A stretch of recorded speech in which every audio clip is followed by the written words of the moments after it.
മഹാനായ റസൂൽ സ്വല്ലല്ലാഹു അലൈഹി വസല്ലമ പ്രിയ അനുചരൻ അബ്ദുല്ലാഹിബ്നു അബ്ബാസ് റളിയല്ലാഹു അൻഹുവിനോട് പറഞ്ഞു, യാ ഗുലാം, അല്ലയോ കുട്ടി, ഇന്നി ഉഅല്ലിമുക കലിമാത്തിൻ, നിനക്ക് ചില കെലിമത്തുകൾ ഞാൻ പഠിപ്പിച്ചു തരാം. ഇഹ്ഫളില്ലാഹ യഹ്ഫളുക്, നീ അള്ളാഹുവിനെ സൂക്ഷിച്ച് ജീവിക്കുക, എങ്കിൽ അള്ളാഹു നിന്നെ കാത്തുരക്ഷിക്കുന്നതാണ്. ഇഹ്ഫളില്ലാഹ തജിദുഹു തുജാഹക, നീ അള്ളാഹിനെ സൂക്ഷിക്കുക, എങ്കിൽ നിന്റെ പ്രതിസന്ധികളിൽ, നിന്റെ പ്രയാസങ്ങളിൽ നിന്റെ മുമ്പിൽ നിനക്ക് അവനെ കാണാം. ഇദാ സഅൽത ഫസ്അലില്ലാ, നീ ചോദിക്കുകയാണെങ്കിൽ അള്ളാഹുവിനോട് ചോദിക്കണം. വഇദസ്തഅൻത ഫസ്തഇൻ ബില്ലാ, നീ സഹായമർത്ഥിക്കുകയാണെങ്കിൽ അള്ളാഹുവിനോട് സഹായമർത്ഥിക്കണം. വഅലം, നീ അറിയണം, അന്നൽ ഉമ്മത്ത ലൗ ഇജ്തമഅത് അലാ അൻ യൻഫഉക ബിശൈഇൻ ലം യൻഫഉക ഇല്ലാ ബിശൈഇൻ ഖദ് കതബഹു അല്ലാഹു ലക്. ജനങ്ങൾ മുഴുവനും നിനക്കൊരു ഉപകാരം ചെയ്യാൻ വേണ്ടി ഒരുമിച്ച് ചേർന്നാലും അവർക്കാർക്കും നിനക്കൊരു ഉപകാരവും ചെയ്യാൻ സാധ്യമല്ല, അള്ളാഹു നിനക്ക് രേഖപ്പെടുത്തിയതല്ലാതെ.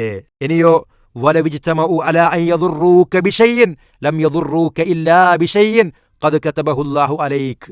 ജനങ്ങൾ മുഴുവനും നിനക്ക് ഉപദ്രവം ഏൽപ്പിക്കുവാൻ വേണ്ടി ഒരുമിച്ച് ചേർന്നാലും അവർക്കാർക്കും നിനക്കൊരു ഉപദ്രവവും ഏൽപ്പിക്കുവാൻ കഴിയില്ല, അള്ളാഹു തആല നിനക്ക് രേഖപ്പെടുത്തിയതല്ലാതെ. റുഫിഅത്തിൽ അഖ്ലാം വജഫത്തിസ് സുഹുഫ്, അള്ളാഹുവിന്റെ വിധി എഴുതിയ പേനകൾ ഉയർത്തപ്പെട്ടിരിക്കുന്നു, എഴുതപ്പെട്ട ഏടുകൾ ഉണങ്ങിയിരിക്കുന്നു എന്നാണ്.